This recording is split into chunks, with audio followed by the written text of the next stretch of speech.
Sahabat yang dikasihi oleh Tuhan Yesus Kristus, mari sekarang ini kita berdoa.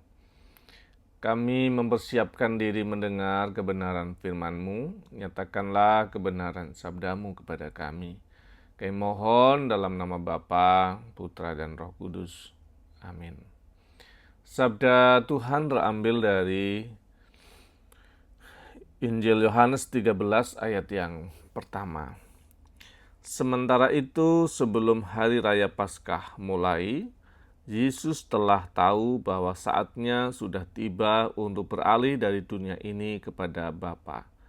Sama seperti ia senantiasa mengasihi murid-muridnya, demikian sekarang ia mengasihi mereka sampai kepada kesudahannya. Sahabat yang dikasihi oleh Tuhan Yesus Kristus, bacaan kita diberi judul dari Lembaga Alkitab Indonesia, Tuhan Yesus membasuh kaki para muridnya.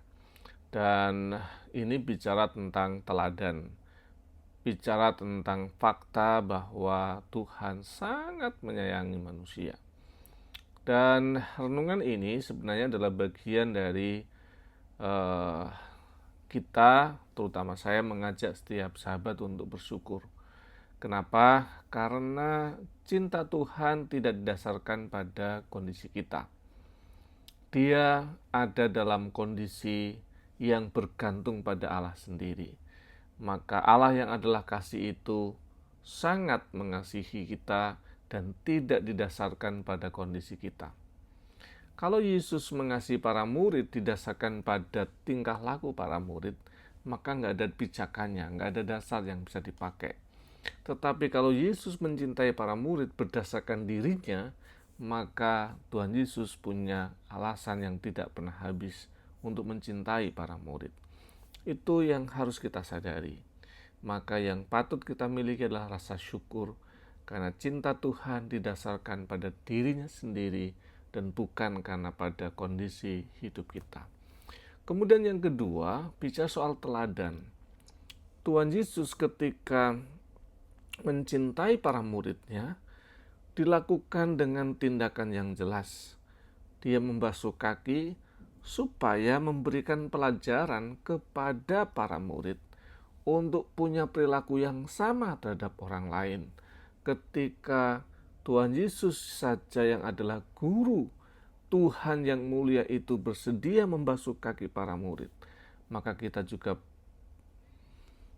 yang jauh lebih hina ini sudah sepantasnya untuk membasuh kaki setiap orang yang kita layani. Jadi posisinya itu seperti piramida dan kita menopang kehidupan, bagi orang lain, bagi sesama, dan kita topang itu. Nah, dengan dua dasar itu, kebetulan ada satu waktu di mana saya diminta untuk memberikan pembinaan tentang proses pemanggilan majelis gereja. Dan dalam proses percakapan dan diskusi itu ada satu hal yang memang orang punya banyak alasan untuk tidak menjadi majelis. Alasan keluarga, alasan tidak layak, alasan kepantasan, merasa tidak pantas itu. Ada banyaklah prioritas macam-macam begitu. Yang kemudian kita menemukan banyak alasan untuk menolak pelayanan sebagai aktivis gereja, sebagai majelis gereja. Dan terutama fokusnya adalah soal majelis gereja. Nah, dalam percakapan itu, tiba-tiba dalam pikiran dan hati saya kemudian terasa, kok Tuhan Yesus kok kayak mengemis ya sama kita gitu. Dia kok harus ngemis-ngemis supaya kita mau jadi pelayan, mau jadi majelis gereja ke kita gitu. Padahal dia sudah sangat sayang sama kita, pelihara hidup kita, seluruh hidup kita adalah miliknya. Tetapi untuk minta sesuatu supaya kita terlibat di dalam karya keselamatannya, dia kayak ngemis-ngemis sama kita.